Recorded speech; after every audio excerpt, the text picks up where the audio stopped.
High, আমার চ্যানেলে সবাইকে স্বাগত জানাই। আজকে একটা নতুন ভিডিও নিয়ে চলে এলাম ইংলিশের সেন্টেন্স নিয়ে। আমাদের ইংলিশে প্রথমেই ভাবতে হবে, প্রথমে তো ওয়ার্ড আছে। ওয়ার্ড কি আমরা সবাই জানি যে কতগুলো লেটার এ থেকে জেড পর্যন্ত যে লেটারগুলো আছে, এই লেটারগুলো পাশাপাশি বসে মনের ভাব যখন সম্পূর্ণভাবে প্রকাশ করবে তখন তাকে বলা হবে ওয়ার্ড। যেমন বিএটি ব্যাট, যদি আমি বিটিএ লিখি তাহলে এটার কোনো মানে হচ্ছে না, অতএব এটা ওয়ার্ড নয়। তেমনভাবে সেন্টেন্সও একইভাবে কতগুলো ওয়ার্ড যখন পাশাপাশি বসে মনের ভাব সম্পূর্ণরূপে প্রকাশ করবে তখন তাকে সেন্টেন্স বলব।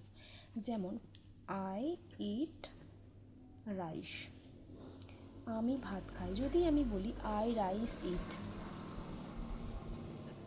এটার কোনো অর্থই হয় না, এটা মনের ভাব প্রকাশ করলো না, তাই এটা সেন্টেন্স নয়। এটি হলো সেন্টেন্স। এখানে হয় এটা আই হচ্ছে এখানে সাবজেক্ট, এটা হচ্ছে ভার্ব, এটা হচ্ছে ও। যেমন বাংলাতে আমি বলি আমি ভাত খেয়েছি কিংবা আমি ভাত খাই, তাহলে এটা হলো সাবজেক্ট, এটা হলো অবজেক্ট, এটা হলো ভার্ব। তাহলে বাংলাতে হয় এসওভি আর ইংরেজিতে হয় এসভিও। এটা হলো এবার সেন্টেন্স। তো গেল সেন্টেন্স হলো কতগুলো ওয়ার্ড যখন পাশাপাশি বসে মনের ভাব সম্পূর্ণরূপে প্রকাশ করবে তখন তাকে সেন্টেন্স বা বাক্য বলা হবে। সেন্টেন্সের বাংলা অর্থ হচ্ছে বাক্য, আর ওয়ার্ড মানে হচ্ছে শব্দ। কতগুলো শব্দ যখন পাশাপাশি বসে মনের ভাব সম্পূর্ণরূপে প্রকাশ করবে তখন তাকে বলা হবে, যখন ওয়ার্ড পাশাপাশি বসবে তখন তাকে বাক্য বলা হবে। আর কতগুলো লেটার যখন পাশাপাশি বসে মনের ভাব প্রকাশ করবে, একটা অর্থ প্রকাশ করবে, মনের ভাব বলতে মানে একটা অর্থ প্রকাশ করবে, তখন তাকে ওয়ার্ড বলা হবে। এবার সেন্টেন্স ইংরেজিতে সেন্টেন্স কয় প্রকার? সেন্টেন্স হচ্ছে 5 প্রকার। সেন্টেন্স 5 প্রকার। আজকে সেন্টেন্স নিয়ে পুরোপুরি আলোচনা করব।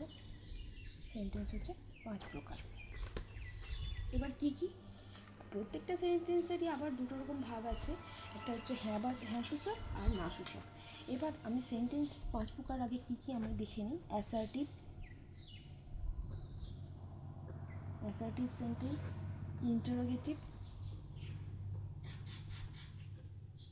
ইন্টারোগেটিভ সেন্টেন্সেস, আর কি ইম্পারেটিভ। 4 নম্বর হচ্ছে অপটেটিভ, আর 5 নম্বর হচ্ছে এক্সক্লেমেটরি।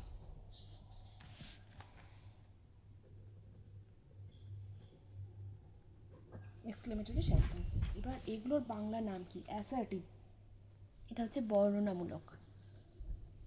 তাহলে আমরা নাম থেকেই আমরা বুঝতে পেরে যাচ্ছি এটা হচ্ছে বর্ণনামূলক। ইন্টারোগেটিভ, ইন্টারোগেট করা মানে হচ্ছে এটা হচ্ছে প্রশ্নসূচক। ইম্পারেটিভ, এটা হচ্ছে অনুজ্ঞাসূচক।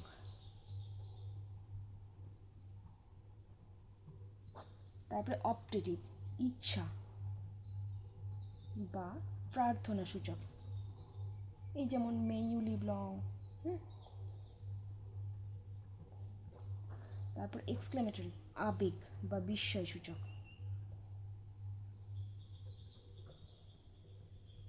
এটা দেখে বোঝার একটা উপায় হলো এরকম চিহ্ন থাকবে বিস্ময় সূচক, আর এই যে প্রশ্নসূচক বাক্যে এরকম একটা চিহ্ন থাকবে।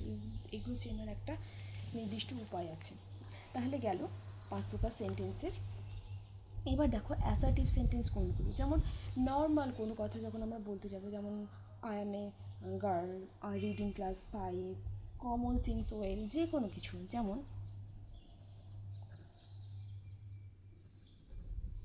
খুব ভালো গান গায়, এটা নর্মালভাবে আমরা কোনো একটা কথা বললাম।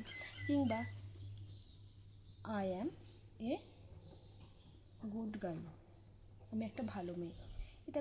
এটা একটা সাধারণভাবে কোনো একটা বাক্য আমরা বললাম, কোনো একটা কথা বললাম, এটা হচ্ছে অ্যাসার্টিভ সেন্টেন্সেস। এগুলোর আবার প্রত্যেকটা সেন্টেন্সেরই আবার দুরকম ভাগ আছে। দুরকম ভাগ মানে দুরকম, যেমন আমরা বলি হ্যাঁ সূচক আর না সূচক। এইটা হচ্ছে হ্যাঁ সূচক, এটা হচ্ছে এর মধ্যে কোনো রকম নেগেটিভ কথাবার্তা নেই, যেমন এটা কমল ভালো গান গায়। এবার এবার এটা হচ্ছে অ্যাফার্মেটিভ, এটা হ্যাঁ সূচক। অ্যাফার্মেটিভ আর নেগেটিভ পার্ট আছে। কমল সিংস আছে, তাহলে এখানে ডু ভার্ব আনতে হবে, ডাজ নট সিং ওয়েল, এটা হচ্ছে এর নেগেটিভ পার্ট, নেগেটিভ। তাহলে এটাকেই আমরা নেগেটিভে পরিবর্তন করতে পারি। তারপরে দেখো ইন্টারোগেটিভ, এটা কি যদি আমরা ইন্টারোগেটিভ করি, ডাজ কমল সিং ওয়েল। এবার একটা জিনিস আছে, যখন অ্যাফার্মেটিভ থাকবে তখন সেটাকে, তাহলে এটাকে নিয়ে কী হবে, does not Kamal sing well, এখানে ডাজ বলছিস, তাহলে সিং ওয়েল। কমল কি ভালো গান গায় না, তার উত্তর আসবে, উত্তর জানো এই কোশ্চেন, এই যে বাক্যের মধ্যেই নিহিত থাকে, হ্যাঁ কমল ভালো গান গায়। তারপরে যখন এইটা থেকে আমরা যখন প্রশ্নসূচক করবো, তখন কিন্তু যখন অ্যাফার্মেটিভ থাকে, কোশ্চেন থাকলে তখন নেগেটিভ হবে, আর যখন নেগেটিভ থাকবে তখন হবে অ্যাফার্মেটিভ। মানে যখন হ্যাঁ সূচক থাকবে তখন কোয়েশ্চেন করলে না সূচকে আসবে, উত্তর যেন এর মধ্যে থাকে। তাহলে দেখো ডাজ কমল সিং ওয়েল, কমল কি ভালো গান গায়, উত্তর হবে না। গেল। তাহলে ইন্টারোগেটিভ আমরা চিনতে পারবো, এই যে প্রশ্নসূচক যে ইন্টারোগেশন, এই যে এই চিহ্নটা আছে, প্রশ্নসূচক যে চিহ্নটা আছে, ইন্টারোগেটিভ মার্কস আছে, এইটা দ্বারা আমরা চিনতে পারবো। তারপরে দেখা যাক ইম্পারেটিভ, অনুজ্ঞাসূচক, যেমন অর্ডার, অ্যাডভাইস, এইগুলো বোঝাবে, মানে আদেশ, উপদেশ, তারপরে অনুরোধ, যে কোনো কিছু এগুলো বোঝানোর জন্য যে সেন্টেন্স আমরা ব্যবহার করি, যেমন ইম্পারেটিভ, যেমন প্লিজ সিট ডাউন, দয়া করে বসে পড়ুন। কিংবা যখন কাউকে কোনো অর্ডার করি, start the door, go here, এখান থেকে চলে যাও, এই যে এইগুলো, যেমন এই প্লিজ, এটা প্লিজ দিয়ে বললি আমরা জানি যে এটাকে অনুরোধ বোঝাচ্ছে, রিকোয়েস্ট। আর এই যে স্টার্ট দ্য ডোর অর্ডার বোঝাচ্ছে। তারপরে অ্যাডভাইস, যখন কোনো অ্যাডভাইস উপদেশ দেওয়া হবে যে ভালো করে পড়ো, আর রিড ওয়েল, ভালো করে পড়ো যদি তুমি পরীক্ষায় ভালো করে রেজাল্ট করতে চাও, এগুলো হচ্ছে অ্যাডভাইস, এই যে বললাম ইম্পারেটিভ সেন্টেন্সের একটা ভাগ।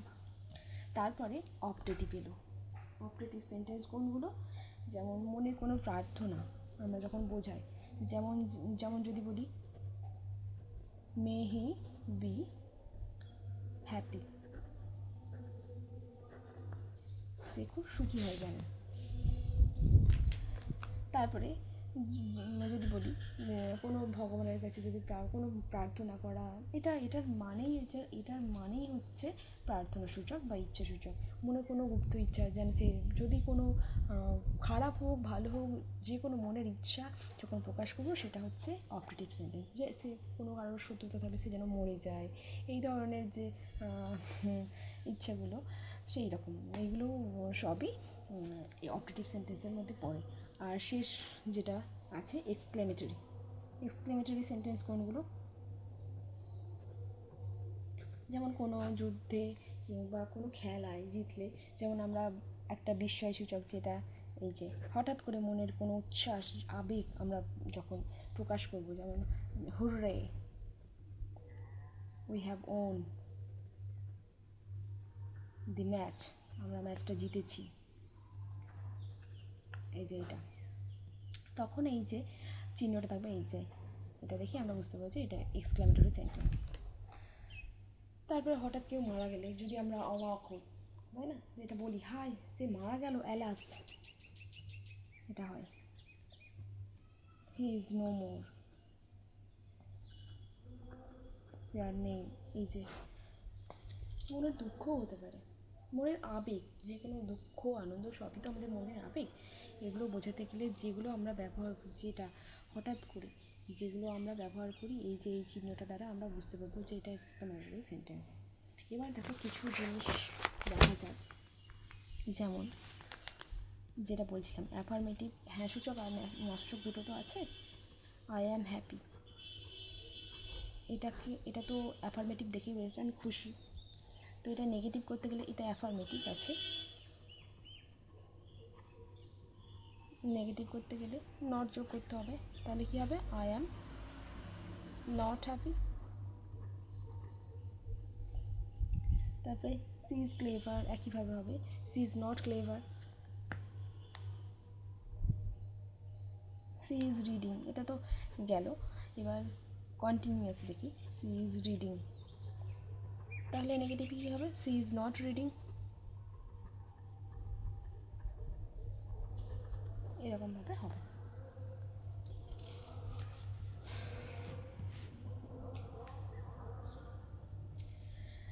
তারপরে দেখা যাক, এটা তো বললাম এখান থেকে আমরা কোয়েশ্চেন যখন করব তখন কি হবে? এই যে আই অ্যাম হ্যাপি, তাহলে এখান থেকে কি হবে? অ্যাম আইয়ের জন্য কি হয়? অ্যাম আই হ্যাপি, আমি কি হ্যাপি? তারপরে দেখো হি ইজ এ স্টুডেন্ট, তাহলে এটা যখন কোয়েশ্চেন করবো তখন কী হবে? ইজ হি এ স্টুডেন্ট, তাহলে উত্তর কী হবে? হ্যাঁ, হি ইজ এ স্টুডেন্ট, তাহলে এখানে কোয়েশ্চেন মার্ক হবে। আজকের মতো এখানেই, পরের পার্টে আবার দেখা হবে। আজকের মতো ধন্যবাদ, টাটা।